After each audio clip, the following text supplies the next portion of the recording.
அதுக்கப்புறம் ஒரு சர்ச்சை வந்தது, ஒரு டிபேட், ஒரு பாட்டு வெட்டு அவனும் சொன்னான், மெட்டா இல்லை வரிகளா அப்படின்னு. Full debate, வாக்விவாதங்கள். டிபேட் இருக்கணும், வாக்விவாதம் நடக்கணும், கருத்தை வச்சு நடக்கணும், அப்படியே தனி மத தாக்குதல் இருக்கக்கூடாது. அது என்னுடைய அன்பு அது இது. ஸோ இது பண்ணிட்டு இருக்காங்க. ஒரு 2 மாதம் ஆச்சு, 2 மாதம் ஆச்சு. அப்போ தான் இளையராஜா மீடியா கிட்டே வந்தாங்க.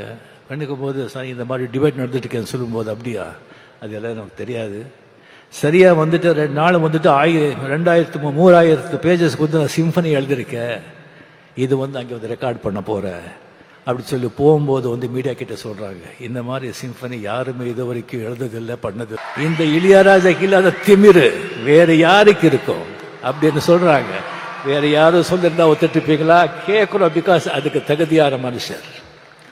அதுக்கப்புறம் ரெக்கார்ட் பண்ணி வந்துட்டு சொல்கிறார், இந்த இளையராஜாவை எந்த அளவுகோல் வச்சியும் அளக்க முடியாது, அதுக்கு மீறி நின்னவனா 82 இயர்ஸ், இன்னும் பாருங்க என்னென்ன பண்றேன்னு சொல்லுங்க. அது Ilaiyaraaja, incredible Ilaiyaraaja. Hats off the great maestro, long live.